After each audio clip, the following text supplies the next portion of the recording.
क्या ब्रह्मांड सचेत है? ब्रह्मांड की विशालता और जटिलता हमेशा से इंसानों को आश्चर्यचकित करती आई है। सवाल यह है कि क्या यह सब कुछ बस एक भौतिक घटना है या इसके पीछे कोई उच्च चेतना कार्य कर रही है? आधुनिक क्वांटम फिजिक्स और भारतीय वेदांत में कई समानताएं हैं जो ब्रह्मांड की चेतना को समझने की कोशिश करती हैं। वैज्ञानिक दृष्टि से ब्रह्मांड को जड़ पदार्थ और ऊर्जा के रूप में देखा जाता है, लेकिन क्वांटम फिजिक्स ने इस दृष्टिकोण को चुनौती दी है। क्वांटम एंटेंगलमेंट, दो कण लाखों किलोमीटर दूर होते हुए भी एक दूसरे से जुड़े रहते हैं। ऑब्जर्वर इफेक्ट, जब हम एक कण को देखते हैं तो उसकी स्थिति बदल जाती है। इसका मतलब है कि चेतना का अस्तित्व पदार्थ को प्रभावित कर सकता है।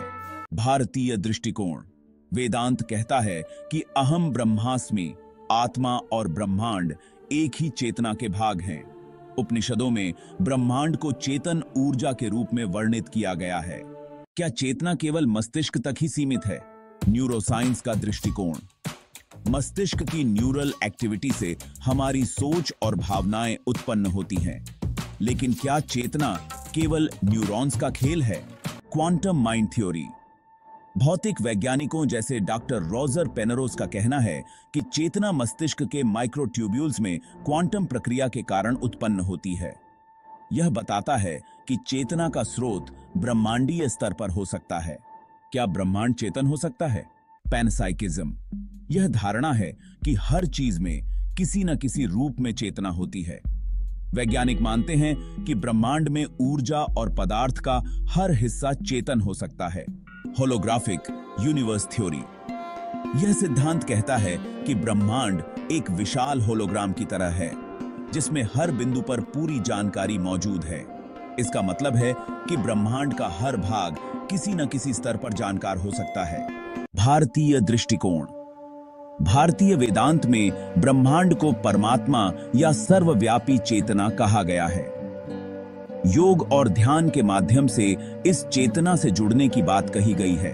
सिद्धांत और प्रयोग, डबल स्लिट एक्सपेरिमेंट ने यह साबित किया कि हमारी चेतना पदार्थ की स्थिति को प्रभावित कर सकती है। क्या चेतना का यह प्रभाव ब्रह्मांड के अन्य हिस्सों पर भी हो सकता है? अहम और ब्रह्मांड का संबंध, वेदांत कहता है कि आत्मा और ब्रह्मांड एक ही चेतना के विभिन्न रूप हैं। क्वांटम फिजिक्स में पदार्थ और ऊर्जा का एक दूसरे में बदलना इसी विचार को दर्शाता है।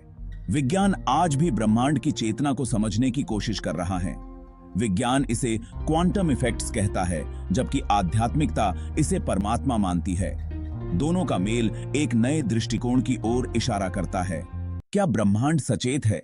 यह सवाल अभी भी विज्ञान के लिए एक पहेली है, लेकिन इतना जरूर है कि चेतना और ब्रह्मांड के बीच गहरा संबंध है। यह संबंध हमें बताता है कि ब्रह्मांड केवल देखने और समझने की वस्तु नहीं है, बल्कि हम इसका एक अभिन्न हिस्सा हैं। आपका क्या मानना है? क्या ब्रह्मांड सचेत हो सकता है या यह केवल हमारी कल्पना है? कमेंट्स में अपनी राय जरूर दें, और अगर यह वीडियो आपको पसंद आया हो तो इसे लाइक करें, शेयर करें और हमारे चैनल को सब्सक्राइब करें।